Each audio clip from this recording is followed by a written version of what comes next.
Everyone again. I am not Slavic. I am using his slot because he couldn't make it, unfortunately.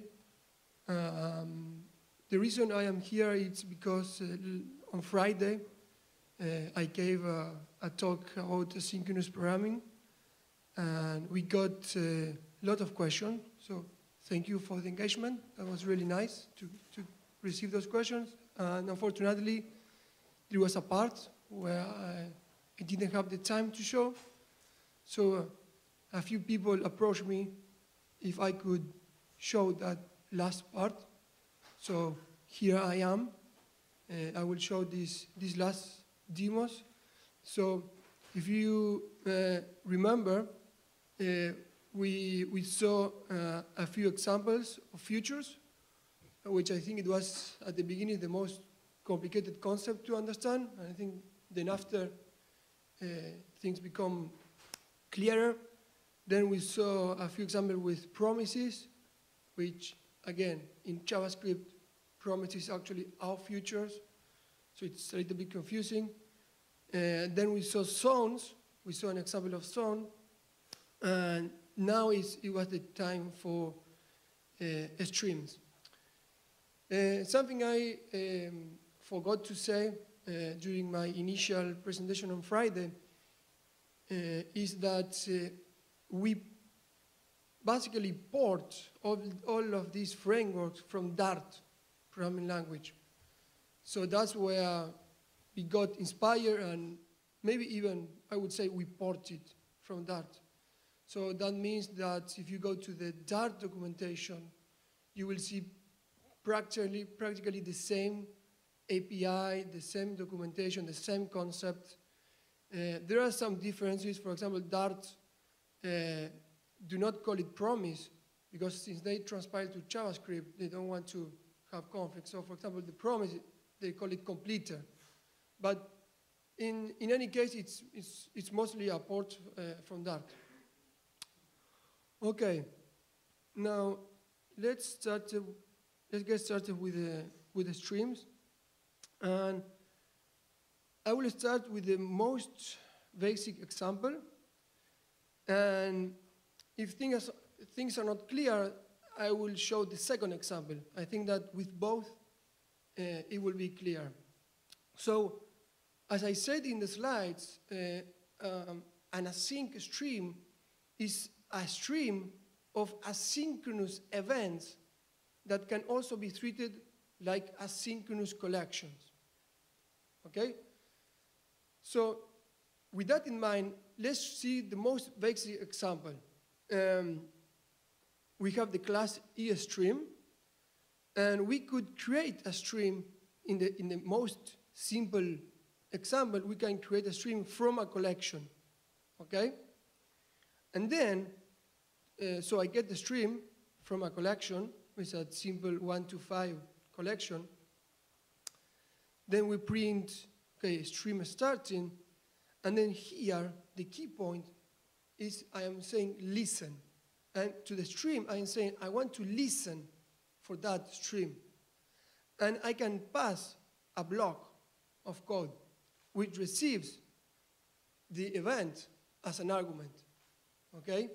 This block is an asynchronous task that will be executed. And that's why we said that it's a stream of asynchronous events. Those events happen asynchronously, and whenever they happen, then this would be the whatever I want to do with those events, okay? So in this case, I am just printing into the transcript, okay, I am processing and the print string of the event, okay? So if I execute this, what I get obviously is stream starting, and I get processing 1, processing 2, processing 3, 4, 5, okay?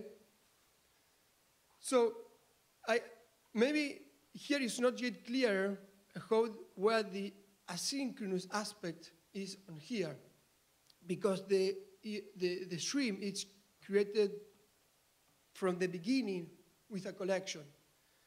But we can see in the second example we will see better the asynchronous aspect of this.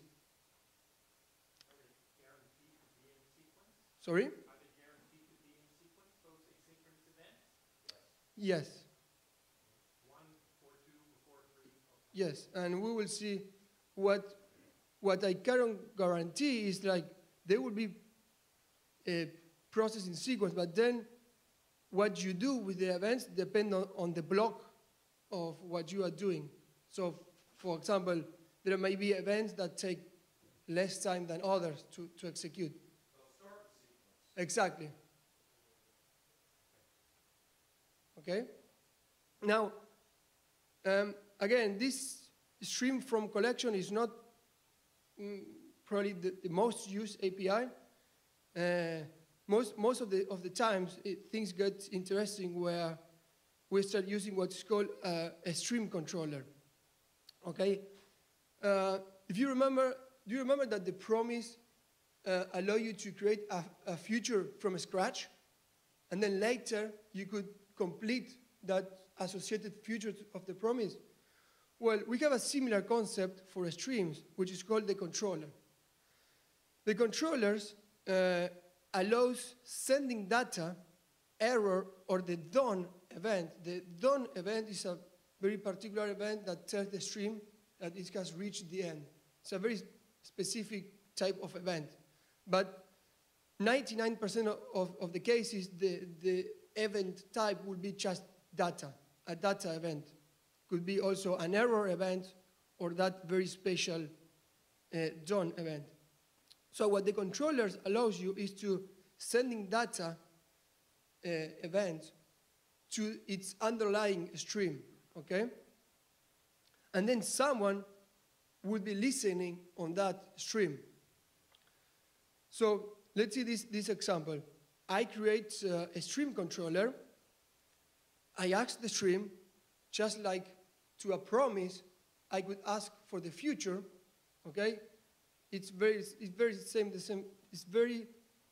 similar. So to a controller, I can ask for the stream. And then in this case, I am starting using some of the interesting API of streams.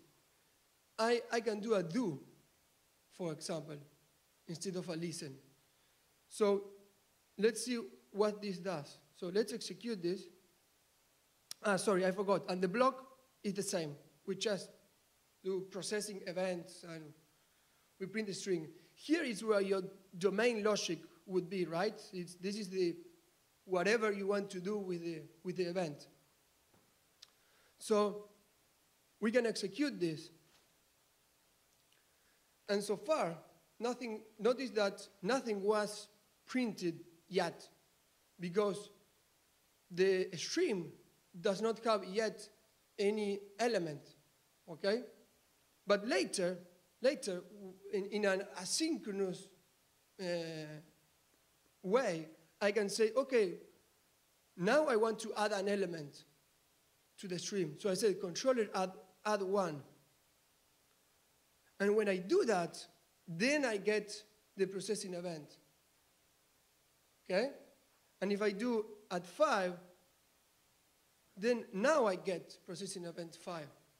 And like that. So I can do add 10. And I will hold on to do the close. So as you can see, why we said that the streams could work as an asynchronous collection.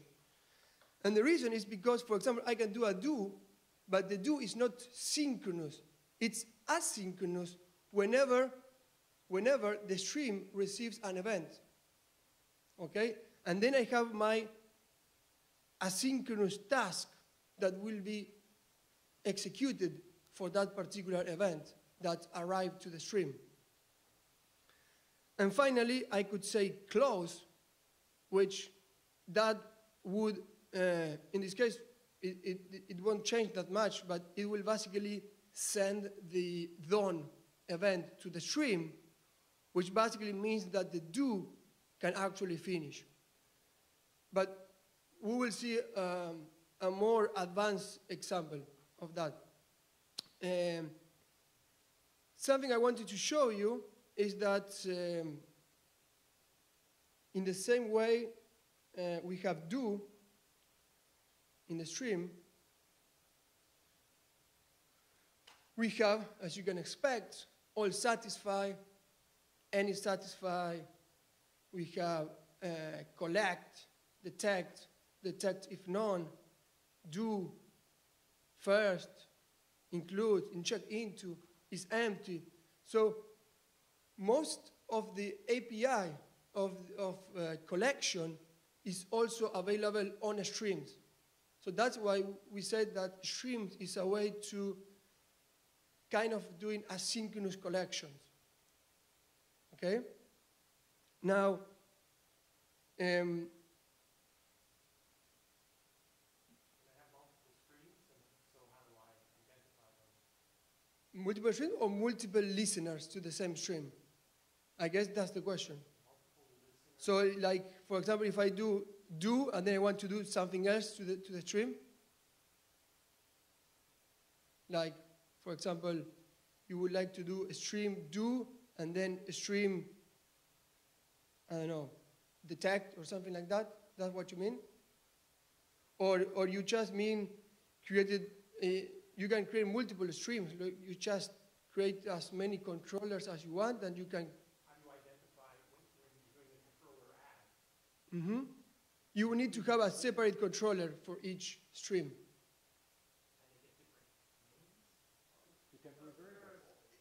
It would be a different object. Okay?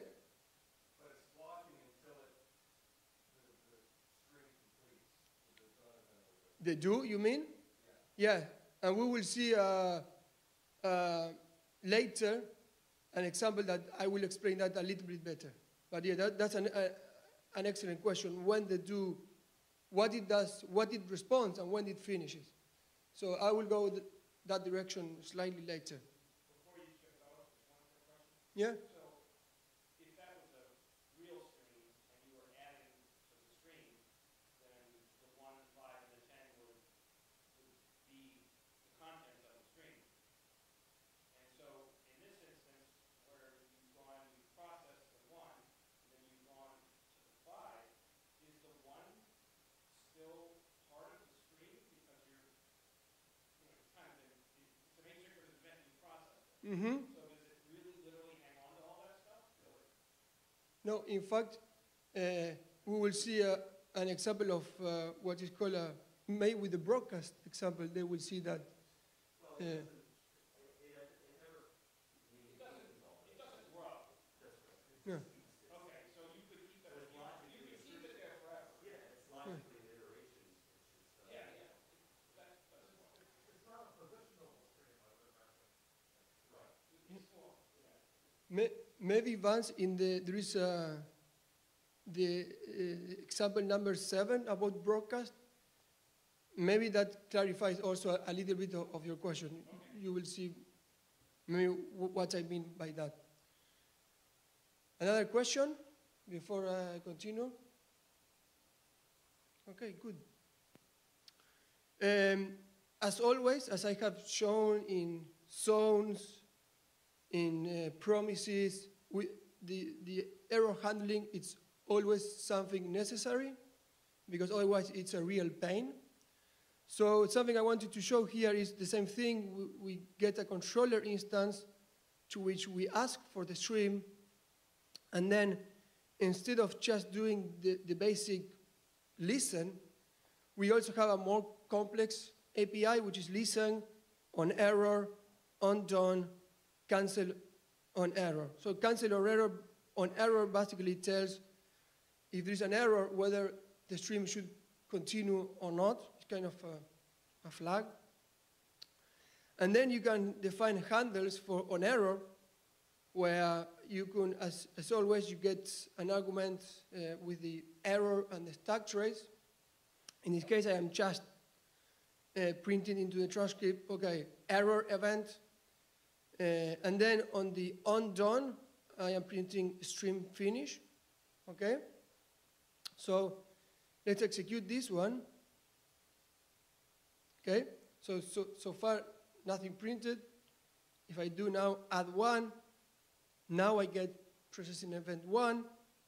And then in the same way that the controller has the API to add normal data events, it can also add errors.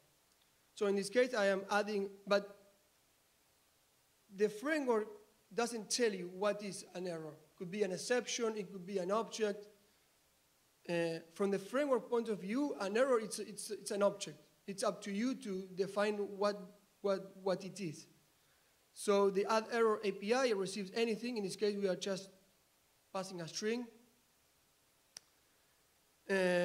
So I did the add one, so let's do this one. So you see error event, which is correct. It's basically this async.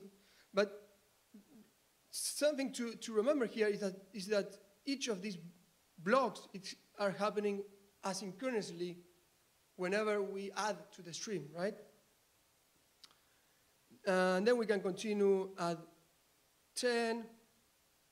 And now when I do the close will send that special event done, which would actually print a stream finish.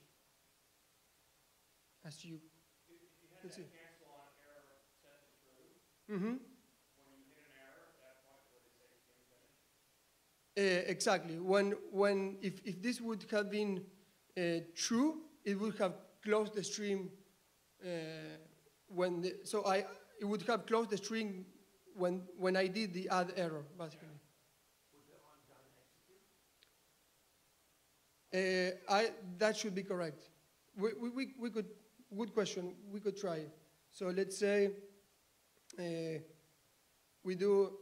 That's a good question. Let's see. So we do a cancel on error true, and then we add the error, and we execute this. Okay. That's what we want. Yeah. Okay. It doesn't. So maybe that's expected. I don't know. Do the add 10 next. Sorry. Try the add 10 next.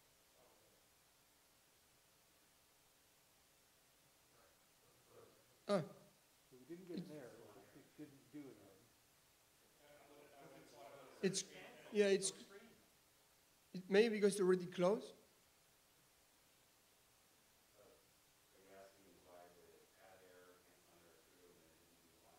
Yes, exactly. That's the question.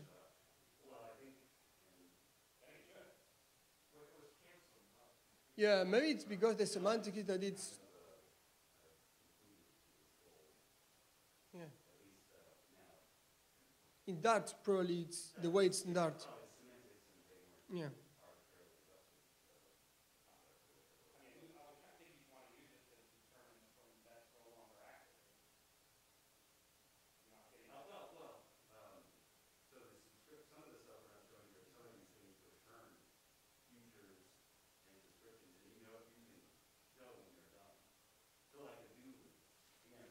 Yeah, I will show in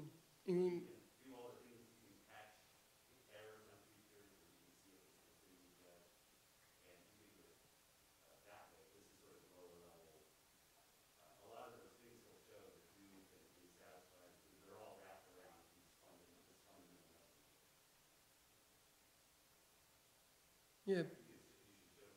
Yeah, I think I will show in the API in this number 5. We will see that. So I guess the undone, semantically the undone is executed when it was successfully finished. That's what I think it is. Okay? So the next one that I wanted to show is that in the same way that we have do, I also show that we can use any of the other API of the stream. We can do, for example, a select on even or a collect.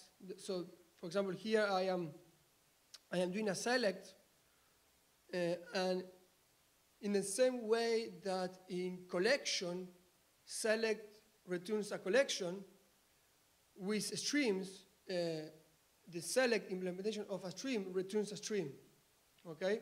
So I can kind of chain that. So I can do, for example, a select on even, and then to the same stream, I can then say, okay, collect and add float. So I am kind of combining first a select and then a collect. Because again, those kind of messages return a stream. So then I can do a listen where I'm just printing. And then I do 1 to 10 do, controller add I. So basically I am adding 1 to 10, and then I close the stream. So if we execute this, what we see now is 2.0, 4.0, 6.0, 8.0, 10.0. So you can see how you can combine the different APIs of a stream, and like you would do with a normal collection. Okay? Now, under the hood, I mean, this looks easy, but under the hood, there is a lot going on. Most of the API, like select, collect, do, internally, they use listen, and actually, another concept that we will see just in 2 examples, which is the subscription object. So the long short story is like you have the basic API, which is listen, or listen on error, on done, and then a bunch of API built on top, like to simplify usage, okay, and to be as much as collection compatible as possible. Mariano, do you have 3 different streams instantiated, or is it still just the one stream? Here I just assign it into the same. Select will answer a stream itself. That's what I am assigning here. And then collect will answer another stream. It's, yeah. It's not, it's like, I mean, I think the easiest way to see is that when you're doing in collection, and it returns kind of a copy, well, it's similar. So those streams that you got returned from the select and the collect, they still obviously have the same control. Actually, I think the controller has the stream, right? Yeah, the controller has that first stream, so he's still Which is attached to that first stream. this one. We do a select on that, it returns another stream which doesn't have. So it's changing the stream associated with the controller. No. The controller still has that innermost stream, and it's always going to point to that. Okay. And now you're sort of transforming that first stream to turn it into another stream that doesn't have a controller. And then you're taking that one and transforming it again into another stream, again with a controller. And then you're attaching a listening block to that final. It's a pipeline. Yeah, it's kind of, yeah, that's good. Excellent question, and we will see it here in the number 7 example, the broadcast. So excellent question. And but let me give you a freebie. So let's say we do this. This will raise an exception. Stream has already been listened to. So to your quick answer is no, you can't. But we will see later why that's the reason. Okay?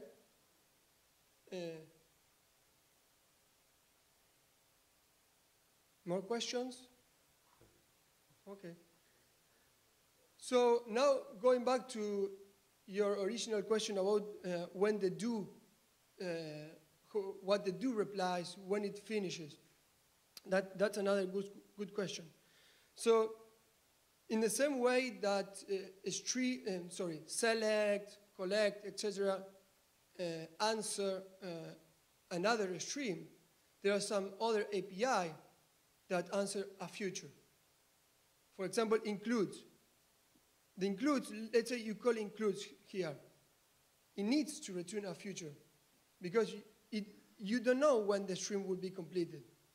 Okay? The stream could, the controller may be adding events to the stream. So the only possibility for includes or do is to return a future. So to the future, I can say then whatever I want, just like we did with the futures demo. So before going to this one, now that I explained that, we could, for example, do this. Stream, no, sorry. I think this is correct. To the return of the do, I could say then,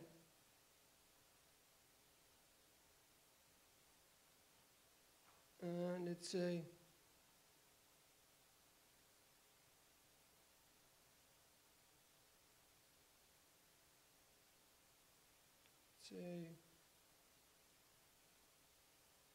finished, something like that. Okay, so if we do this, You got a dangling comma. sorry? You have a dangling comma. Sorry? In the new code, you got a comma. Ah, thank you guys. So if we execute this now,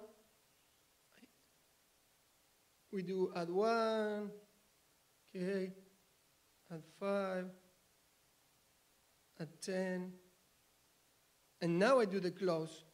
The close will send the done event, which would make the stream be aware that it has finished.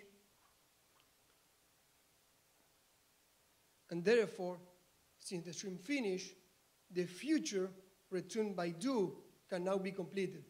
And therefore, it continues whatever I specified to the future. Okay? So now, coming back to this again, includes and all that API, it's built internally using listen and the subscription we will see later. So it's kind of all API for simplifying. So let's execute this example. We do a stream include 5, and now you understand it will return a future. And then I will say, then I receive the Boolean as an argument, and I will print whether it was included or not. Okay? So we execute this. So far, nothing is printed. I do add 1, nothing. What would happen now when I do add 5? Anyone has an idea? Oh? It should print, exactly. It should print. Because the stream now knows that 5 was indeed included. Therefore, the future is completed, and then I do whatever I have to do, in this case, just to print it. Now, You still have to close the controller at that point, or is that closed?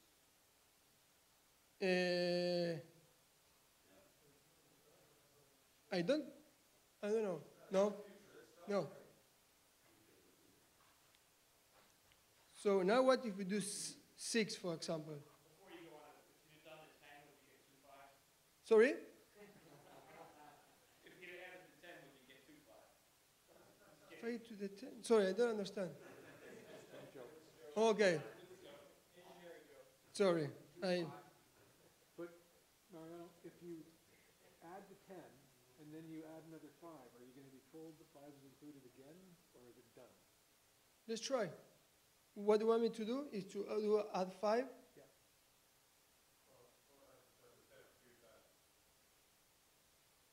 After the 10? Yeah. And then just do the last 3 controller adds. So you want me to execute this from the beginning? Yeah, do it from 10 to the end. Add From- 10 through the end. From here? Like this? Yeah. Right now? Yep, sure. Okay. Because, that's what I'm not understanding. The stream has been closed The already. was finished, so the other adds had no effect. Yeah. Does it actually close the stream, or does it just complete the function?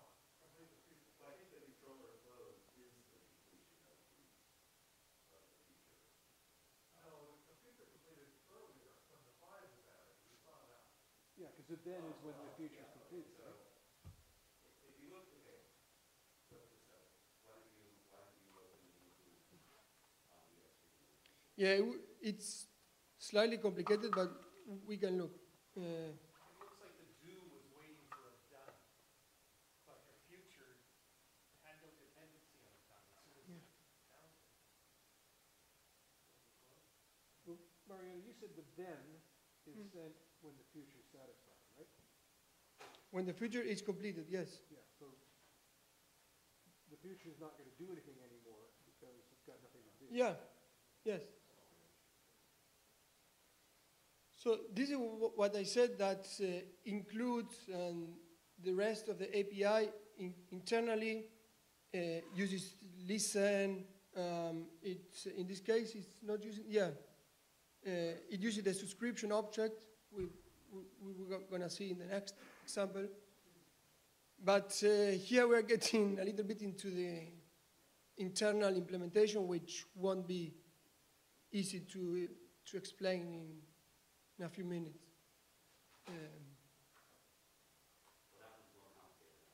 Yeah, this one is complicated. Which one, the do says? Yeah.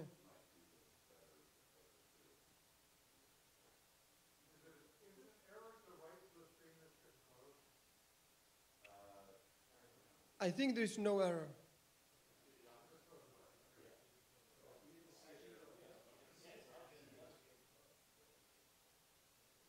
So we can see ESStream do if you want to. Yeah, it's also.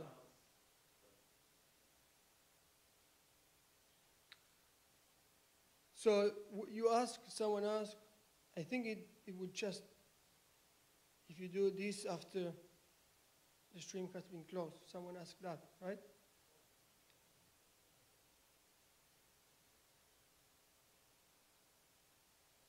Cannot add events after closing. Right.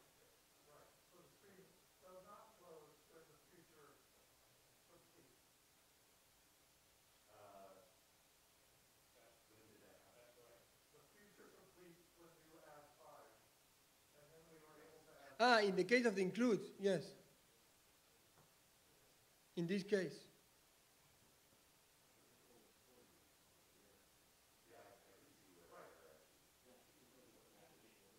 Well, when you add 5 after the close, right? Oh, after, okay. Now, something I wanted to show, maybe this helps a little bit, that what happens if we let's say we are looking for 6, and obviously here it won't be print with none of them. But now when I do the close, the guy did finish because, and it printed false, because when the stream closes, it knows it can complete the future. And in this case, the element was not found, and that's why we now got false. And one of the missing pieces here is the subscription. I will show one example, but the important thing about the subscription is that it is used internally to implement most of the API that we have seen, like do, includes, that kind of API.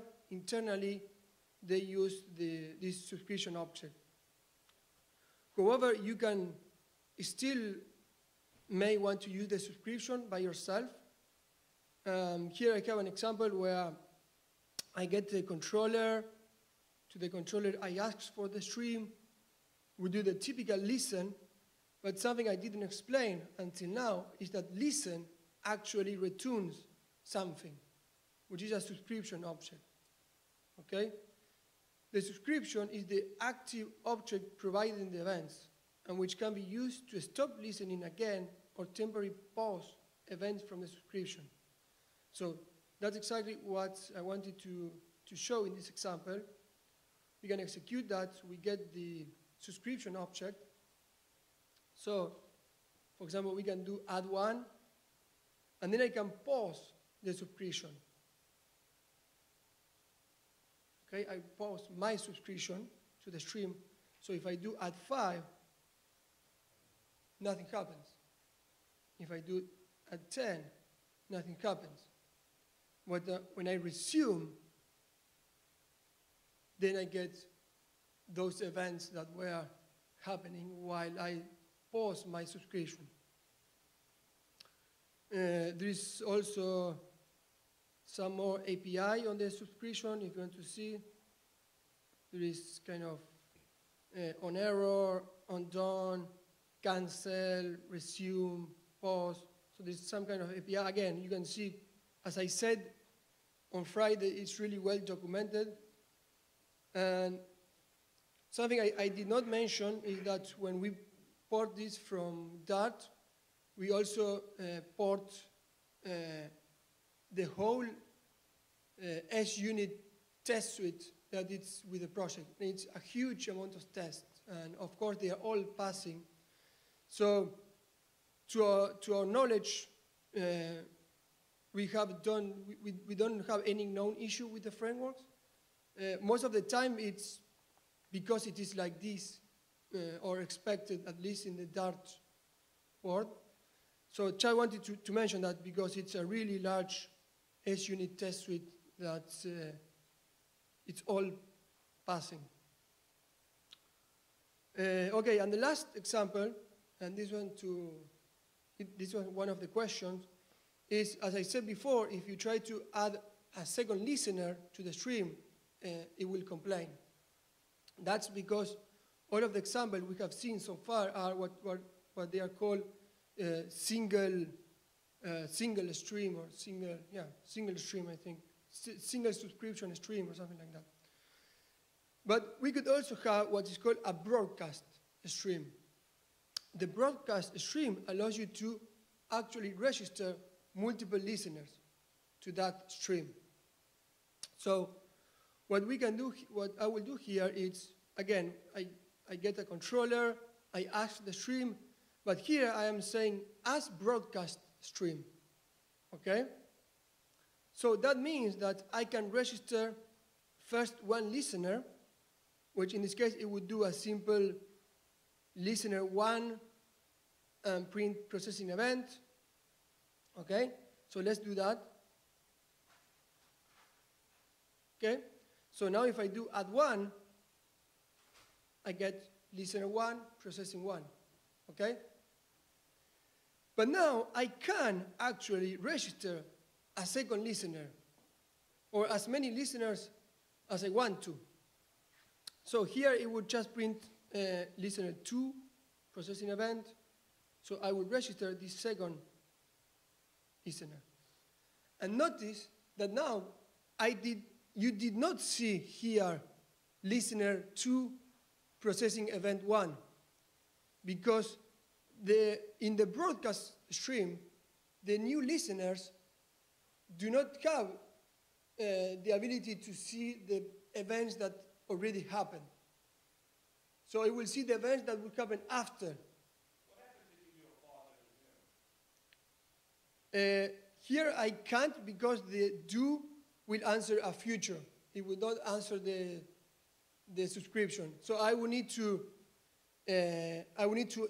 kind of inline the implementation of do inside the listener. But as far as I would expect, it will just pause. Exactly, for that particular listener. That's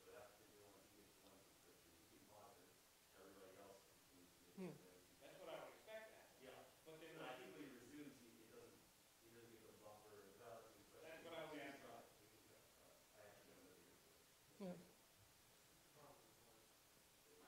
I think the default subscription is the buffering subscription, which probably does have that feature.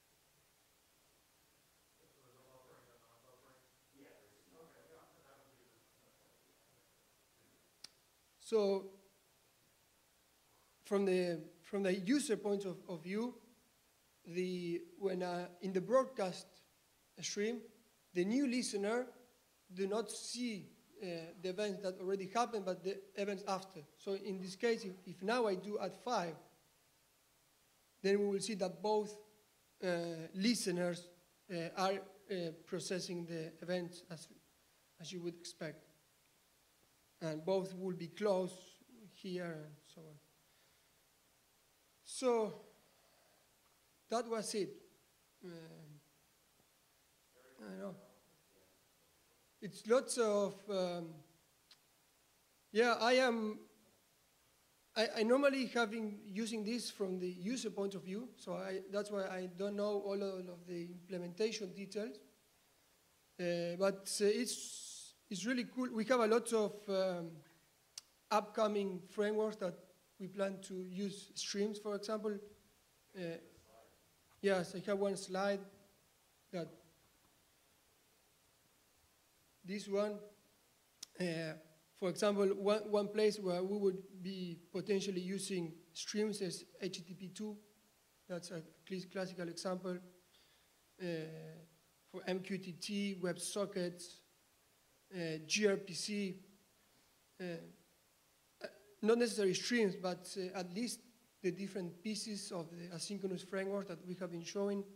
At least these frameworks are probably going to use different aspects of these frameworks.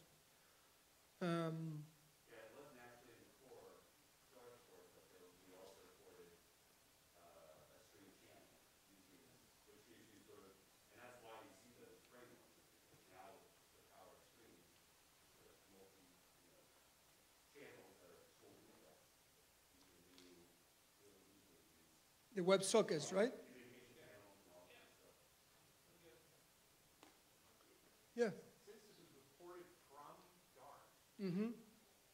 what was it that caused you to flip the meaning of future and promise? Well, The JavaScript thing is just crazy. no, I guess the, Formal, so that was promise and future is the formal definition that you see in that. Maybe some cleaner just said that because it's so much of Dart is for translation to JavaScript scenarios. JavaScript uses promise, which isn't really the formal computer science definition of promise. That's really the future. yeah. So I think, personally, I think our naming convention is the best. But yeah, it's, for example, as Seth said, if you couldn't listen what he said, in our futures are called promise in JavaScript. We believe that futures are a better concept from what we have and promises from what we have.